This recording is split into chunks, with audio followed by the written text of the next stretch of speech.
Vamos direto para a apresentação do IBGE em relação à nossa PNAD contínua, beleza? Aí eu sempre dou essa lida aqui, né, para a gente ficar, tá? De como é que eles fazem o babado, tá bom? Olha aqui, eles falam que a partir de 30 de abril de 2019, as estimativas da PNAD contínua passam a ser divulgadas com base na projeção da população do Brasil e das unidades da federação, com revisão a partir de 2018, o que significa que todas as estimativas produzidas com base na PNAD contínua de 2012 a 2018 foram recalculadas. Eles sempre trazem essa observação desde que eles fizeram a mudança, né, lá em 2019. Também fala o seguinte, né, como é que funciona. As comparações foram feitas em relação ao trimestre móvel de março a maio de 2025, onde 80% dos domicílios selecionados são os mesmos, mas as informações desses domicílios foram coletadas novamente. Portanto, não existe repetição de informação entre os trimestres analisados. E também ao trimestre móvel de junho a agosto de 2024, onde 20% dos domicílios selecionados são os mesmos, mas as informações desses domicílios foram coletadas novamente. Portanto, não existe repetição de informação entre os trimestres analisados. Basicamente, a gente utiliza a mesma metodologia que se usa no mundo todo, né? Inclusive lá nos Estados Unidos, a partir de amostragem para a questão da empregabilidade, beleza? Primeiro vamos entender, né, qual é a nossa população em idade de trabalhar. Cada país tem a sua regra, né? O Brasil é a partir de 14 anos. Lá nos Estados Unidos, por exemplo, é a partir dos 16 anos. Então aqui a gente começa a contar o pessoal como idade de trabalhar mais cedo, tá? Se você tiver menos do que isso, mesmo que você trabalhe, mesmo que você produza riqueza, você não vai ser considerado como pessoa em idade de trabalhar, beleza? Atualmente no Brasil nós temos 174,3 milhões de pessoas que têm 14 anos ou mais no Brasil. Na comparação trimestral, lembrando, tá? Quando eu falar assim, na comparação trimestral, eu estou comparando esse trimestre agora, né? Ou seja, junho, julho e agosto, com o trimestre imediatamente anterior, que é março, abril e maio, tá? A comparação trimestral. Quando eu falar na comparação anual, eu estou me referindo a junho, julho e agosto de 2024. Comparação trimestral, o trimestre imediatamente anterior. Comparação anual, igual ao trimestre do ano passado. Então, nesse momento aqui, a gente está fazendo uma comparação direta com o trimestre imediatamente anterior, tá? Nesse contexto, a gente teve um crescimento na população em idade de trabalhar de 0,2%, ou 325 mil pessoas a mais, tá? Dentro desse contexto, né, dessa galera que está em idade de trabalhar, 62,3% fazem parte da força de trabalho. A força de trabalho é composta pelas pessoas que estão ocupadas e as pessoas que estão procurando emprego, tá? E outros 37,7% estão fora da força de trabalho, tá bom? Aí aqui, ó, qual é a nossa força de trabalho? Né? A gente tem 108 milhões e meio de pessoas que fazem parte da força de trabalho. Esse número ficou estável na comparação com o trimestre imediatamente anterior. Aí dentro desse contexto a gente tem a população ocupada. Atualmente no Brasil nós temos 102,4 milhões de pessoas ocupadas, ou seja, fazendo alguma atividade remunerada. Isso é um crescimento de 0,5% na comparação trimestral, ou 555 mil pessoas a mais nesse trimestre de junho a agosto na comparação com o trimestre de março a maio. Já a população desocupada, que são aqueles que estão procurando emprego, é de 6,1 milhões de pessoas. Esse daí apresentou uma queda de 9% na comparação trimestral, onde eram 605 mil pessoas a mais procurando emprego, tá? Já a população fora da força de trabalho, a população fora da força de trabalho pode ser qualquer pessoa acima dos 14 anos, tá? Independente da situação dela. Se você não trabalha, se você não tem uma atividade remunerada, você não é considerado força de trabalho, mesmo você tendo 14 anos ou mais. Então, passou de 14 anos, né? A maioria, né, dos 14 anos até os 18 geralmente está no ensino médio, né? Ou seja, não vai procurar emprego logo de cara, são poucos os que procuram. Então, essa galera que geralmente está estudando está fora da força de trabalho. Um jovem que se dedica somente à faculdade e não está trabalhando também está fora da força de trabalho. Uma dona de casa que cuida dos afazeres domésticos, né, e não faz uma atividade remunerada, ela também está fora da força de trabalho. Um aposentado também está fora da força de trabalho, beleza? Então, não necessariamente não ter emprego não quer dizer que você esteja desempregado nesse contexto aqui. Para você estar desempregado, você tem que estar procurando emprego.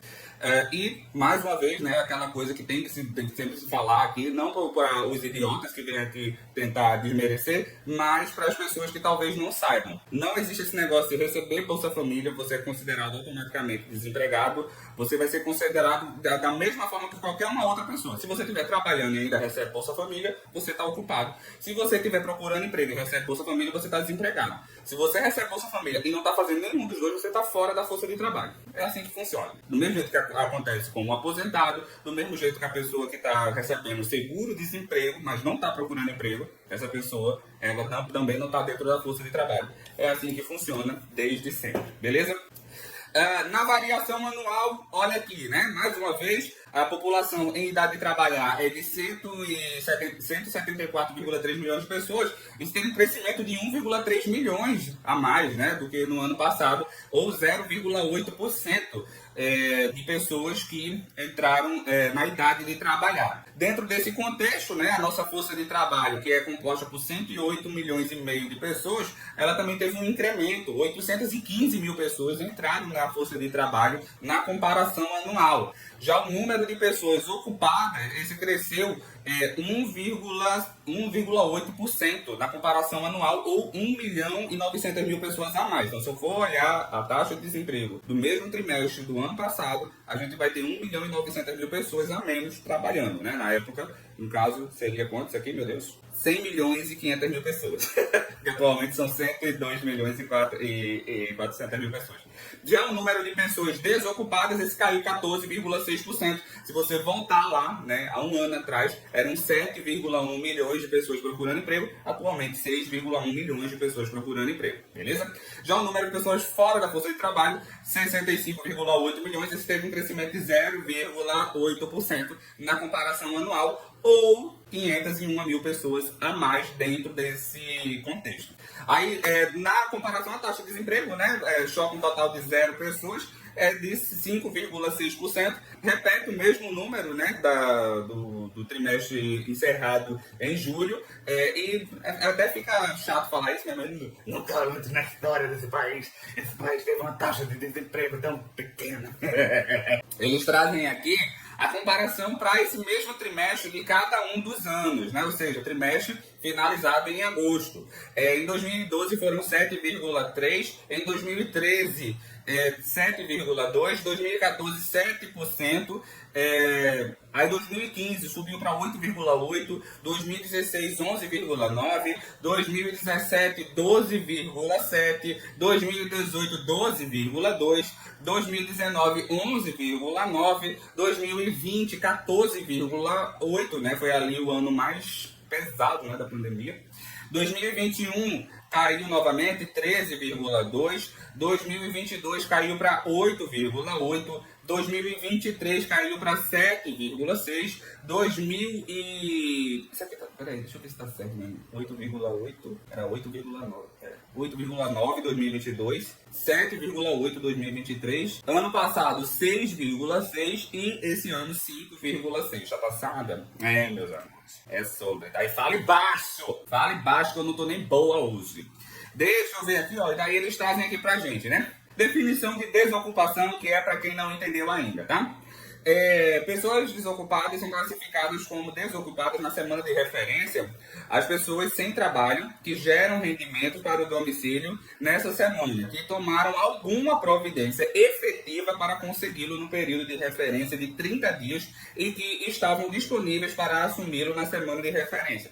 Considera-se também como desocupado as pessoas sem trabalho na semana de referência que não tomaram providência efetiva para conseguir trabalho no período de referência de 30 dias, porque já haviam conseguido trabalho e iriam começá-lo em menos de 4 meses após o último dia da semana de referência. Então, ó, perceba, né? Se na semana de pesquisa você for recenseado ali pelo cara do IBGE e dizer assim, olha, eu estou desempregado agora, mas estou para entrar aí no serviço, você ainda vai ser considerado desempregado, tá? Tem esse negocinho não, a gente só acredita quando você mostrar o serviço. E aqui, né, ali falando de maneira resumida, né, aqui eles trazem um número mais exato, são 6 milhões e 84 mil pessoas que estão procurando emprego nesse momentinho no Brasil. Tá passada? Gatinhas. Esse aqui teve uma queda, né, de 9% na comparação trimestral. E que bom, né? E na comparação anual, 14,6% de queda. Nível de ocupação. Qual é só lembrando, tá? Qual é a taxa de desemprego? É a taxa em cima de quê? É em cima da nossa força de trabalho. Lembra que eu falei lá, né? Qual é a nossa força de trabalho? São 108 milhões e meio de pessoas. A gente vai ver dentro dessa galera, dentro da força de trabalho, quem está procurando emprego. Então, a taxa de desemprego é sempre o percentual de pessoas que dentro da força de trabalho estão procurando emprego. Tá? Então, daí são 5,6%, porque 6,1 milhões de pessoas em cima de 108 milhões e meio de pessoas dá exatamente 5,6%. Já o nível de ocupação, ela é medida em cima da população em idade de trabalhar. Então, são aqueles 174 milhões de pessoas que têm 14 anos ou mais no Brasil. Né? E dentro dessa comparação, atualmente nós temos 58,8% da população em idade de trabalhar trabalhando. Nunca antes na história desse país a gente teve esse nível de ocupação no Brasil. Não é verdade, meus amores? É verdade, sim. Quem discorda de mim é corno. Agora vamos para ocupação, né? Mais uma vez, vamos para a definição, né? Para as pessoas que têm boa índole e querem entender. Quem não quer, enfia o dedo no cu e rasga. Olha aqui, ó. Ocupação. São classificadas como ocupadas na semana de referência as pessoas que nesse período trabalharam pelo menos uma hora completa em trabalho remunerado em dinheiro, produtos, mercadorias ou benefícios, moradia, alimentação, roupas, treinamento, etc. Ou em trabalho sem remuneração direta em ajuda à atividade econômica de membro do domicílio ou parente que reside em outro domicílio. Ou ainda as que tinham trabalho remunerado, do qual estavam temporariamente afastados nessa semana. Consideram-se como ocupadas temporariamente afastadas do trabalho remunerado as pessoas que não trabalharam durante pelo menos uma hora completa na semana de referência por motivo de férias, folgas, jornada variável ou licença remunerada, em decorrência de maternidade, paternidade, folga, jornada variável ou licença remunerada, em decorrência de...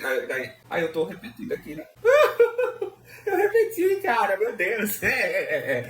Licença maternidade, paternidade, saúde, acidente da própria pessoa, estudo, casamento, licença prêmio e etc. Além disso, também foram consideradas ocupadas as pessoas afastadas por motivos diferentes dos já citados, desde que o período transcorrido do afastamento fosse inferior a 4 meses contados até o último dia da semana de referência. Beleza? Mais uma vez, né, trazendo aqui o número absoluto de pessoas que está ocupada no Brasil são 102.418.000 pessoas que estão ocupadas trabalhando nesse país. Vamos dar uma olhadinha aqui?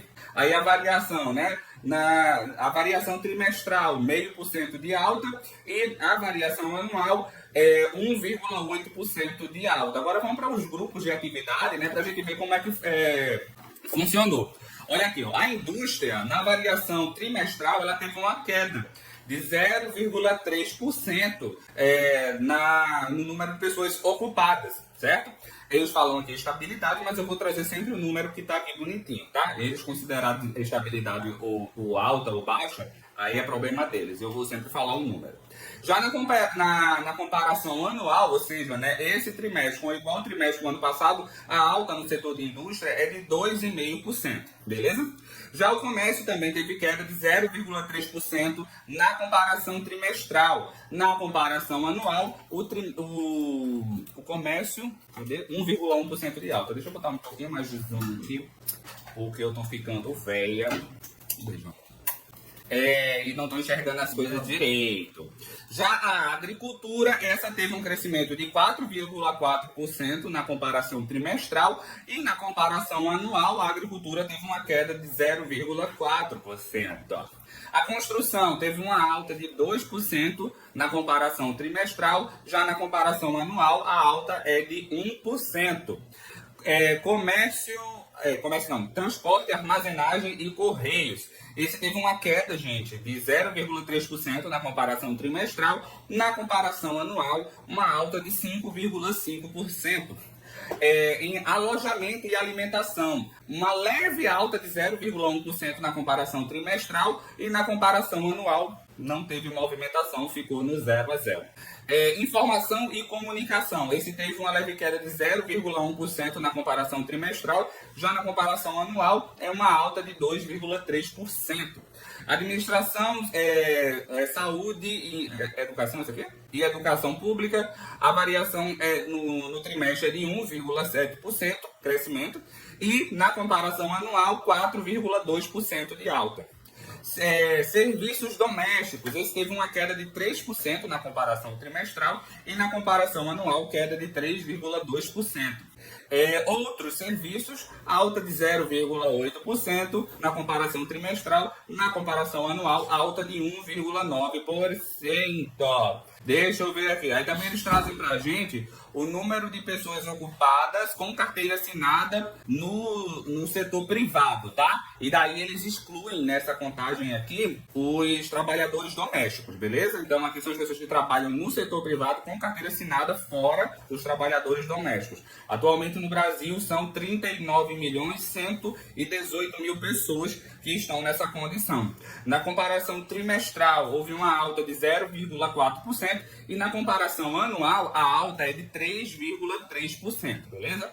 Já os empregados sem carteira assinada no setor privado são 13.508.000 pessoas. Esse teve uma alta de 0,5% na comparação trimestral, já na comparação anual teve uma queda de 3,3%, ou seja, né, subiu a galera trabalhando com carteira assinada, já as pessoas sem carteira assinada, esse caiu. Trabalhadores por conta própria, no Brasil atualmente nós temos 25.933.000 pessoas, tá?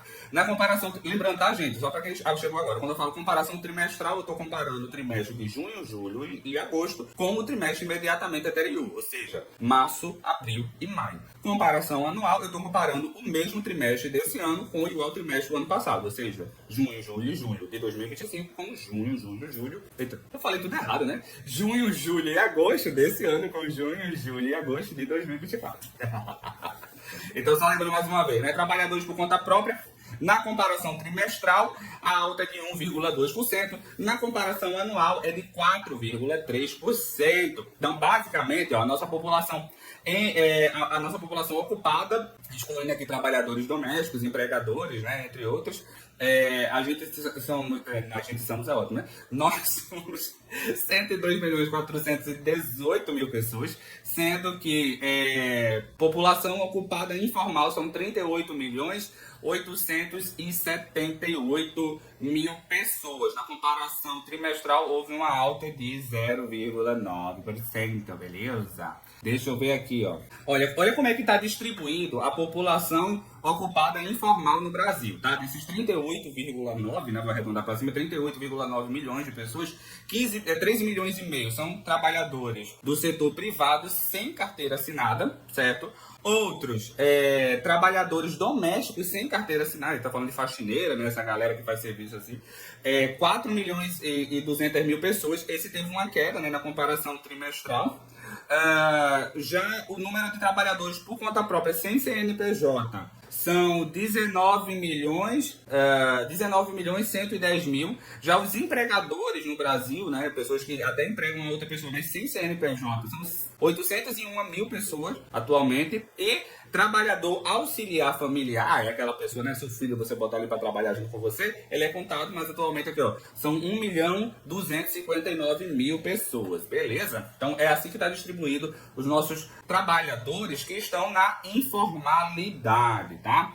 Número de pessoas que estão na informalidade correspondem a 38% da população ocupada no Brasil atualmente, beleza? Na comparação trimestral, houve uma leve alta de 0,1%, na comparação anual é uma queda de 0,9%, beleza? Deixa eu ver aqui, tem mais? Vamos pro rendimento, isso, rendimentos. Olha aqui, gente, qual é a renda média do trabalhador brasileiro nesse ano? 3.488. Repetiu, né, o mesmo número anterior, mas o maior número desse ano não foi nesse trimestre não, tá? Foi no trimestre encerrado em junho. Tava R$3.490, né? Agora tá com 3.488. Então, o maior da série histórica é o período ali finalizado em junho, tá certo?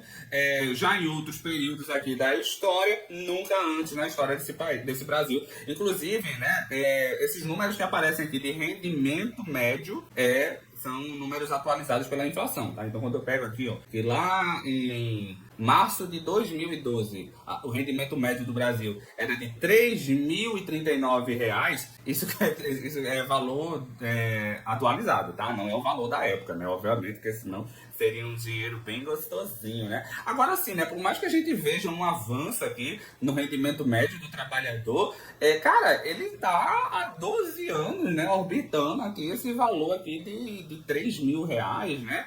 Chegando ali, lutando para passar de R$3.500, tá bom da gente melhorar isso mais aí, né? Para a honra e glória do Senhor Jesus Cristo, tá certo? Mas enfim, embora esse seja o maior valor da série histórica, tá certo? Aí aqui, ó, na comparação trimestral, o rendimento médio, né, subiu 0,9%, já na comparação anual, a alta é de 3,3%. Já a massa de rendimento nada mais é do que a soma, né, de todo o dinheiro que foi gasto com salário no Brasil, né? Foram 352 bilhões 596 milhões de reais. Também nunca antes na história desse país se usou tanto dinheiro para pagar salário no Brasil, não é verdade? Na comparação trimestral, minha gente, a alta é de 1,4%, já na comparação anual, a alta é de 5,4% da passada. Deixa eu ver aqui, de subutilização, né, da força de trabalho. A taxa de subutilização, gente, ela é formada pela população desocupada, aquela que está procurando emprego, também as pessoas que estão subocupadas, ou seja, estão trabalhando menos horas do que gostariam para ganhar o que elas gostariam de ganhar, né? Também as pessoas que estão na força de trabalho potencial, são aquelas pessoas que não estão procurando emprego, mas pretendem procurar emprego lá na frente, certo? E também a taxa é composta por todos, né? Isso aqui é só isso mesmo. Aí aqui, ó, qual é a taxa composta de subutilização no Brasil agora? 14,1%, né? Pegando aqui a taxa histórica para o trimestre finalizado em agosto, né? Começou lá em 2012 com 17,7%, caiu a 16,3% em 2013, 2014 14,8%, tinha sido a menor até então, né? Pelo menos para o período. Aí subiu em 2015 para 17,9%, 2016 21,2%, 2017 23,9%, 2018 24,4%, permaneceu no mesmo patamar em 2019, 2020, né, o pior ano ali da pandemia, bateu 30,7%, caiu novamente em 2021 para 27,2%, 2022 caiu para 20,5%, 2023 caiu para 17,7%, ano passado caiu para 16% e agora 14,1% também é a menor taxa de desemprego composta, né? A taxa de pessoas desalentadas são aquelas que desistiram de procurar emprego, vai deixar para procurar emprego lá na frente, né? Olha aqui, ó, são 2,4 milhões de pessoas, a taxa, isso aqui é o percentual, gente, são 2,4% da população, certo? Deixa eu ver aqui, tem mais alguma coisa? Pessoas subocupadas por insuficiência de horas no Brasil. São 4.578.000 pessoas. Esse número já esteve menor absolutamente já nesse ano, tá? No trimestre finalizado em fevereiro, era 4.457.000, tá? Deixa eu ver aqui. Força de trabalho potencial, 5.342. São aquelas que devem entrar na força de trabalho aí nos próximos meses. Esse daqui é o menor dos últimos anos, o número de pessoas absoluto, né? Desalentados, 2.658.000 pessoas. Também é o menor número aí dos últimos anos. Aí a taxa composta, né, o número composto por desempregados, pessoas que estão trabalhando menos do que gostariam e os desalentados, a gente tem 16 milhões de pessoas atualmente no Brasil nessa situação. E esse também é o menor. Esse aqui, no caso, é o menor da história, né? Fale baixo, é a menor da história. Cale a sua boca. Já o número de pessoas que estão contribuindo para o INSS são 67.536.000 pessoas. Também é o maior número da história. Cale a boca também. Olha aqui, ó, o número de contribuintes, de pessoas que estão contribuindo para o INSS dentro da força de trabalho, são 65,9% da população ocupada. Também é o maior nível da série histórica. Gente, passada, né? Meu Deus! Passada, legal. Tá aí os números da nossa taxa de desemprego.